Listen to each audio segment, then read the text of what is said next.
Standard 8 subject general science unit 15 sound. आज आपण frequency of sound waves and sound and music ह्या घटकाविषयी माहिती पाहणार आहोत. फ्रिक्वेन्सी ऑफ साऊंड वेव्ज म्हणजेच ध्वनी तरंगाची वारंवारता. Using figure 50.2 we learn about how the vibrations of tuning fork result in generation of compressions and rarefaction in air. आकृती 15.2 मध्ये नादकाठीच्या कंपनामुळे हवेत संपीडन व विरलन कसे निर्माण होतात हे आपण पाहिले. More detail observation shown that the actual variation in the air density and pressure are as shown in figure 15.4. If any object vibrates in the air, such sound waves are produced in the air. अधिक सूक्ष्म रीतीने पाहिल्यास हवेची घनता आणि दाबातील बदल खालील आकृतीत 15.4 मध्ये दाखवल्याप्रमाणे असेल. कुठलीही वस्तू हवेत कंप पावल्यास हवेत अशा प्रकारचे ध्वनितरंग निर्माण होतात. इन्क्रीज्ड प्रेशर कॉम्प्रेशन म्हणजेच वाढलेला दाब संपीडन, रिड्युस्ड प्रेशर रेअरफॅक्शन कमी झालेला दाब विरलन, आणि ॲटमॉस्फेरिक प्रेशर म्हणजेच वातावरणीय दाब. पुढे बघा, one oscillation consisting of compression and rarefaction म्हणजे विरलन संपीडन मिळून एक आवर्तन. आणि इथे बघा, motion of air molecules due to sound ध्वनीशी संबंधित हवेच्या रेणूंची गती, अँड प्रोपेगेशन ऑफ साऊंड म्हणजेच ध्वनीचे प्रसारण. As shown in the figure 50.4, one compression and one rarefaction together form one cycle of the wave. आकृती 14.4 मध्ये दाखवल्याप्रमाणे विरलन आणि संपीडन मिळून तरंगाचे एक आवर्तन होते. The number of cycle formed in the air in 1 second will be decided by the number of time the prongs of the tuning fork or any other vibrating body vibrates back and forth. The number of vibration of the tuning fork is 1 second. बघा, एका सेकंदात नादकाठीच्या भुजा जितक्या वेळा पुढे मागे होतील तितकी आवर्तने एका सेकंदात हवेत तयार होतील. Number of such cycle that are produced in the air or other medium per second is called as frequency of the sound wave. एका सेकंदात हवेत किंवा इतर माध्यमात निर्माण होणाऱ्या एकूण आवर्तनांची संख्या म्हणजेच त्या ध्वनी तरंगाची वारंवारिता होय. The frequency is measured in hertz. वारंवारिता हर्ट्स या एककात मोजली जाते. If one cycle is completed in 1 second the frequency is said to be 1 hertz. बघा, जर एका सेकंदात एक कंपन झाले तर त्या कंपनाची वारंवारता 1 हर्ट्स एवढी असते. For example, the tuning fork in figure 50.1 shown in frequency to be 512 hertz. उदाहरणार्थ आकृती दाखवल्याप्रमाणे नादकाठा एका सेकंदात 512 वेळा कंप पावतो. It means that the fork vibrates 512 times per second.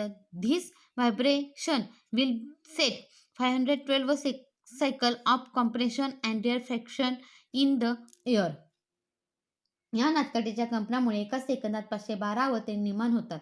त्यामुळे त्यापासून निर्माण होणाऱ्या ध्वनीची वारंवारता 512 हर्ट्ज एवढी असते per second. Thus the sound generated by the fork will have frequency of 512 hertz. The frequency of tuning fork is decided by dimensions of the prongs, length, thickness, and the material used for making the fork. एखादा नादकाठा किती वारंवारतेने कंप पावेल हे त्याच्या भुजांचा आकार, लांबी, जाडी आणि तो नादकाठा कोणत्या पदार्थापासून बनला आहे यावर अवलंबून असते.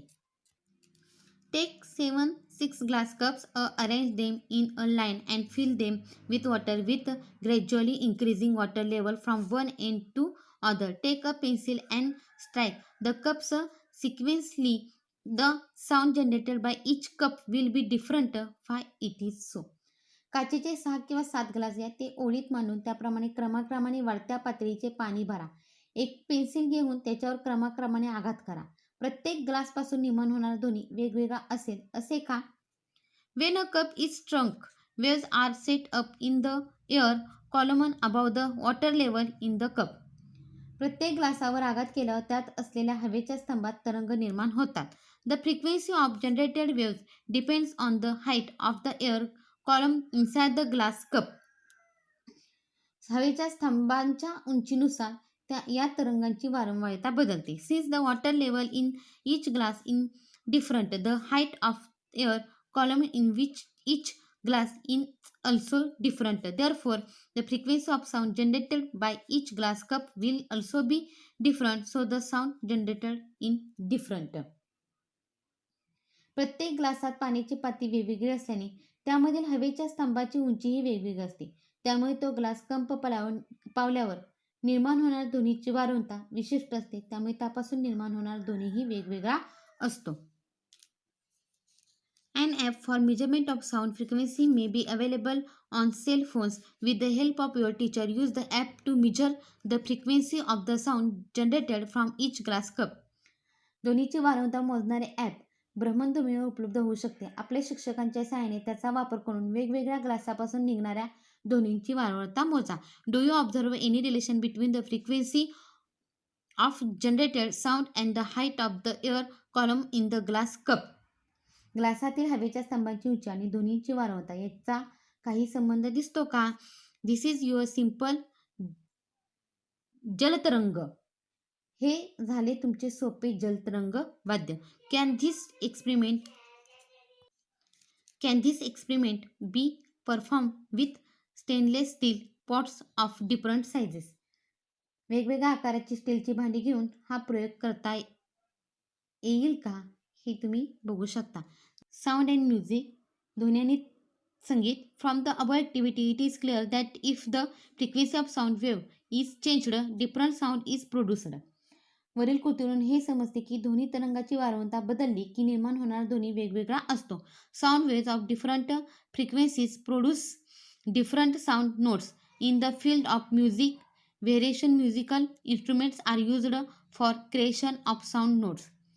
ध्वनी तरंगाच्या वेगवेगळ्या वारंवारतेमुळे वेगवेगळ्या स्वरांची निर्मिती होते.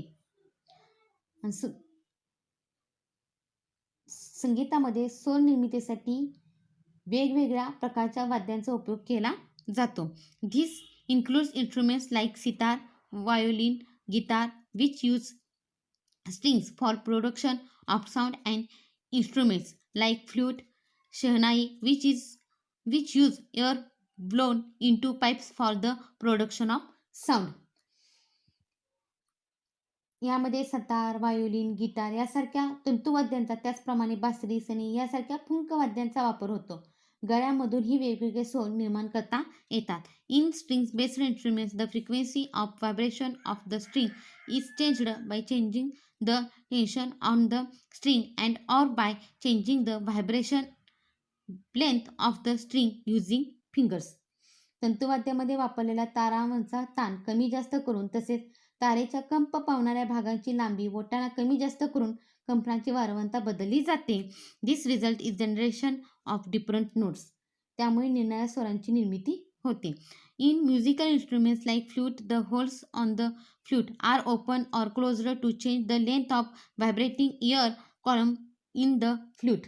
बासरीसारख्या फुंकवाद्यात बोटांनी बासरीवरची छिद्रे दाबून किंवा मोकळे करून बासरीतील कंप पावणाऱ्या हवेच्या स्तंभांची लांबी कमी जास्त केली जाते. The frequency of waves therefore changes and it result in the production of different notes. In flute different notes can be generated by changing the wave of air blowing also. त्यामुळे कंपनाच्या वारंवारतेमध्ये बदल होऊन निरनिराळ्या स्वरांची निर्मिती होते. त्याचप्रमाणे बासरी वादनासाठी वापरलेली फुंक बदलूनही वेगळ्या स्वरांची निर्मिती होते. डू यू नो, तुम्हाला माहीत आहे का? बघा, what are the frequencies of musical notes? सा, रे, गा, मा, पा, ध, नि, सा. इन मध्य सप्तकातील सा, रे, ग, म, प, ध, नि, सा या सप्तस्वरांच्या वारंवारता काय आहे? बघा, साचा वारंवारता म्हणजे फ्रिक्वेन्सी 256, रे 280, ग 312, म 346, प 384, ध 426, नि 480.